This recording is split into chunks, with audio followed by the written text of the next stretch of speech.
Allahabad high court ने conversion mafia की जमानत की याचिका खारिज कर दिया और कहा है कि संविधान धर्म प्रचार की अनुमति देता है, मतांतरण की नहीं। संविधान कन्वर्जन की परमिशन नहीं देता है।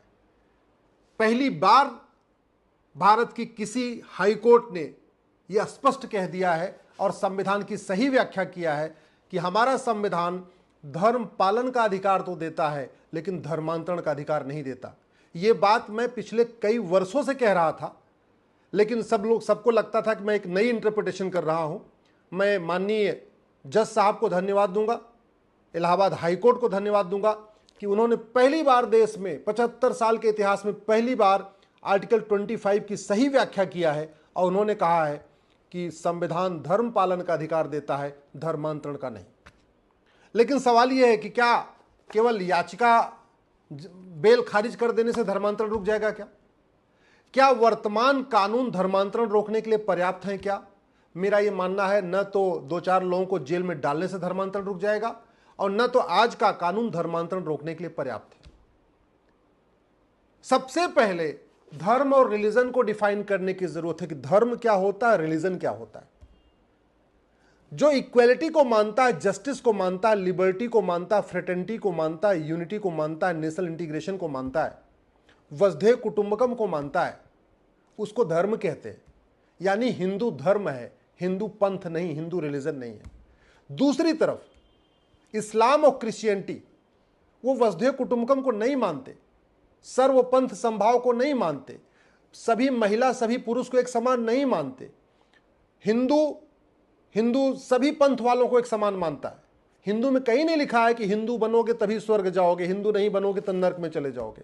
वहीं दूसरी तरफ इस्लाम में एक कॉन्सेप्ट है कि अगर आप मुस्लिम बन जाओगे तब आप जन्नत में जाओगे, नहीं तो जहन्नुम में जाओगे। क्रिश्चियनिटी में कॉन्सेप्ट है कि अगर आप क्रिश्चियन बन जाओगे तब तो आप हेवन में जाओगे, नहीं तो हेल में जाओगे। तो इसलिए कहता हूं इस्लाम और क्रिश्चियनिटी रिलीजन है और हिंदू धर्म है। तो सबसे पहले धर्म और रिलीजन को डिफाइन करने की जरूरत है। दूसरा, एक नागरिकता कानून बनाने की जरूरत है, सिटीजनशिप एक्ट बनाने की जरूरत है कि जो लोग संविधान के प्रियम्बल में दिए हुए शब्दों को नहीं मानते, जिनका बिलीफ ऐसा है कि सब लोग एक समान नहीं हैं, सबको एक समान न्याय नहीं मिल सकता, सब बराबरी के अधिकार, सब बराबर नहीं है, ऐसे रिलीजन को बैन करने की जरूरत है। ऐसे लोगों को भारत की नागरिकता खत्म करने की जरूरत है। एक यूनिफॉर्म सिटीजनशिप कोड चाहिए कि जो भारत को माने, भारत की संस्कृति को माने, भारत की परंपरा को माने, वसुधैव कुटुंबकम को माने, नारी तू नारायणी को माने, सर्वमंगल मांगल्य को माने, उसको ही भारत का नागरिक माना जाएगा, अन्यथा नागरिकता खत्म हो जाएगी। और संविधान का आर्टिकल 11 ये कहता है, ये पार्लियामेंट की ड्यूटी है वो कानून बनाए, नागरिक किसको नागरिकता मिलेगी, किसकी नागरिकता खत्म होगी। दुर्भाग्यवश हमने यूनिफॉर्म सिटीजनशिप कोड आज तक बनाया नहीं। अब मैं आता हूं धर्मांतरण रुकेगा कैसे। धर्मांतरण मुगल काल में भी हुआ, धर्मांतरण ब्रिटिश काल में भी हुआ, धर्मांतरण आज भी हो रहा है। मुगलों ने तलवार के दम पे धर्मांतरण कराया, अंग्रेजों ने साम दाम दंड भेद द्वारा धोखा देके, लालच देके धर्मांतरण कराया, और आज भी साम दाम दंड भेद द्वारा धर्मांतरण हो रहा है। धर्मांतरण हमारे देश की सुरक्षा के लिए सबसे बड़ा खतरा है, सबसे बड़ा सिक्योरिटी थ्रेट है। और हमारे पास एक कानून है नेशनल सिक्योरिटी एक्ट, लेकिन नेशनल सिक्योरिटी एक्ट में यह डिफाइन नहीं किया गया कि भारत की सुरक्षा के लिए क्या क्या खतरा है। इसलिए कन्वर्जन कराने वाले मिशनरियों और जिहादियों पे एनएसए नहीं लगाया जाता। तो सबसे पहले नेशनल सिक्योरिटी एक्ट में नेशनल सिक्योरिटी के लिए क्या क्या खतरा वो डिफाइन करने की जरूरत है और कन्वर्जन को उसमें शामिल करने की जरूरत है, जिससे पूरे देश की पुलिस धर्मांतरण कराने वाले मिशनरी और जिहादियों पे एनएसए लगाना शुरू कर दे। एनएसए लगाने का मतलब 1 साल जमानत नहीं होगी। दूसरा, धर्मांतरण हमारी देश की एकता अखंडता के लिए बहुत बड़ा खतरा है। आप देख लीजिए, जहां जहां हिंदू कम हुआ है वहां एकता अखंडता की क्या सिचुएशन है। कश्मीर में हिंदू कम हुआ, अलगाववाद बढ़ गया। नागालैंड में हिंदू कम हुआ, अलगाववाद बढ़ गया। मेघालय में हिंदू कम हुआ, अलगाववाद बढ़ गया। मिजोरम में हिंदू कम हुआ, अलगाववाद बढ़ गया। आप देख लीजिए, जहां हिंदू मेजॉरिटी में है वहां राष्ट्रवाद है, वहां नेशन फर्स्ट है, वहां वंदे मातरम है, वहां भारत माता की जय है। जहां जहां हिंदू घटा है वहां देश की एकता अखंडता तार तार हो गई है। देश की एकता अखंडता को बचाने के लिए हमारे पास एक कानून है यूएपीए, लेकिन यूएपीए में कन्वर्जन को डिफाइन नहीं किया गया है, कन्वर्जन को शामिल नहीं किया गया कि देश की एकता अखंडता के लिए कन्वर्जन एक खतरा है। इसलिए धर्मांतरण तो पूरे देश में हो रहा है, हर जिले में हो रहा है, हर तहसील में हो रहा है, हर थाने में हो रहा है। इसके बावजूद पुलिस धर्मांतरण कराने वाले मिशनरियों और जिहादियों पे यूएपीए नहीं लगाती है। वो तभी होगा जब यूएपीए कानून में कन्वर्जन को शामिल किया जाएगा। धर्मांतरण एक वेजिंग वॉर है, इनडायरेक्ट वॉर है। मुगल भी यहां धर्मांतरण कराने आए थे, राजपाट करने नहीं आए थे। अंग्रेज भी यहां धर्मांतरण कराने आए थे, राजपाट करने नहीं आए थे।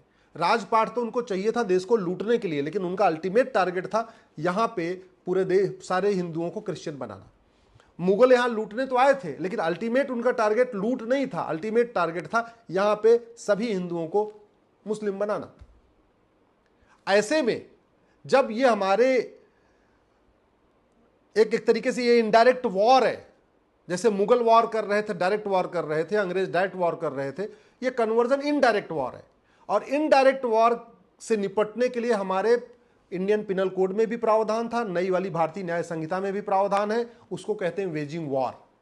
लेकिन वेजिंग वॉर में हमने कन्वर्जन को डिफाइन नहीं किया, इसलिए भारत की कोई भी राज्य की पुलिस कन्वर्जन माफियाओं पे, मिशनरियों पे, जिहादियों पे वेजिंग वॉर की धारा लगाती नहीं है। तो हमें ये जो वेजिंग वॉर का प्रोविजन है, इसको भी ठीक से इंटरप्रिटेशन की जरूरत है, इसमें भी कन्वर्जन को जोड़ने की जरूरत है। कन्वर्जन एक ऑर्गेनाइज क्राइम है। कोई पैसा देता है, कोई जगह देता है, कोई लिटरेचर देता है, कोई गाड़ी उपलब्ध कराता है, कुछ अलग कोई फंडिंग करता है। ऑर्गेनाइज क्राइम से निपटने के लिए हर राज्य के पास कानून है। यूपी के पास गैंगस्टर एक्ट है, महाराष्ट्र के पास मकोका है, गुजरात के पास घुसकोका है, सभी राज्यों के पास कानून है। लेकिन कोई भी राज्य की पुलिस कन्वर्जन कराने वालों पे गैंगस्टर एक्ट या मकोका या घुसकोका नहीं लगा रही है। तो हमें इस कानून को भी रीडिफाइन करने की जरूरत है।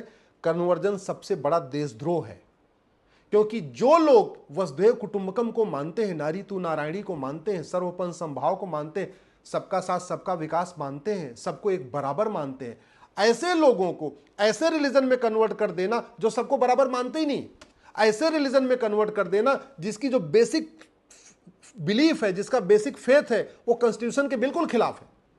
क्योंकि हमारे प्रियम्बल में लिखा है equality, justice, liberty, fraternity, unity, national integration. इस्लाम इसको मानता ही नहीं है, क्रिश्चियनिटी इसको मानता ही नहीं है।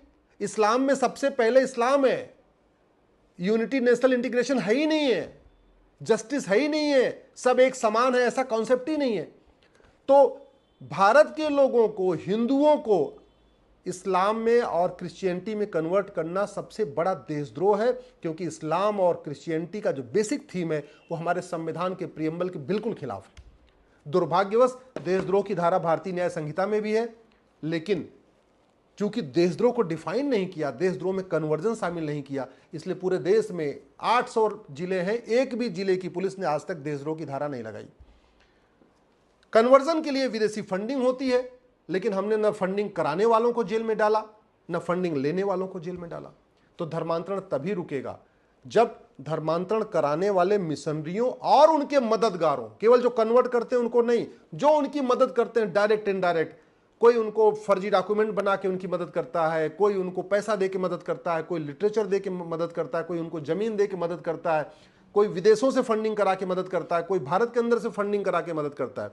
तो जब तक कन्वर्जन माफियाओं, कन्वर्जन कराने वाले मिशनरियों, कन्वर्जन कराने वाले जिहादियों और उनके मददगारों के खिलाफ एनएसए नहीं लगेगा, यूएपीए नहीं लगेगा, वेजिंग वॉर की धारा नहीं लगेगी, देशद्रोह की धारा नहीं लगेगी, गैंगस्टर एक्ट नहीं लगेगा, 100% प्रॉपर्टी जब्त नहीं होगी, इनकी नागरिकता खत्म नहीं होगी, इनको आजीवन कारावास, फांसी नहीं दिया जाएगा, वो भी 1 साल के अंदर। ऐसा नहीं मुकदमा आज चल रहा 20 साल मुकदमा चलता रहे। आज कन्वर्जन कराया, आज ही कन्वर्जन कराने और उनके मददगारों को 1 साल के अंदर आपने सजा दे दिया, 1 साल के अंदर नागरिकता खत्म कर दिया, 1 साल के अंदर आजीवन कारावास, फांसी दे दिया। मैं गारंटी के साथ कहता हूं पूरे देश में कन्वर्जन बंद हो जाएगा।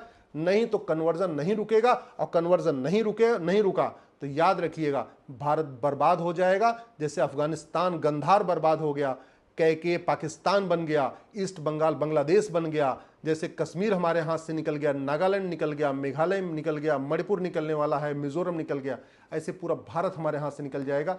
इसलिए मैं निवेदन करता हूं, कठोर कानून की मांग करिए। मैं सभी सांसदों से कहता हूं, जीरो आवर में सवाल उठाइए, क्वेश्चन आवर में सवाल उठाइए, प्राइवेट मेंबर बिल पेश करिए, बिल चाहिए बिल मैं बना के दूंगा। और माननीय प्रधानमंत्री से निवेदन करता हूं, धर्मांतरण को गंभीरता के साथ लीजिए। हाई कोर्ट या सुप्रीम कोर्ट इससे ज्यादा नहीं कह सकता। हाई कोर्ट सुप्रीम कोर्ट की जितनी लिमिट थी उतना उन्होंने कह दिया है। अब ड्यूटी सरकार की है कि सरकार इसके खिलाफ कानून बनाए। समस्या राष्ट्रीय है, इसलिए कानून संसद में बनना चाहिए। राज्यों के द्वारा बनाए गए कानून से कुछ नहीं होगा।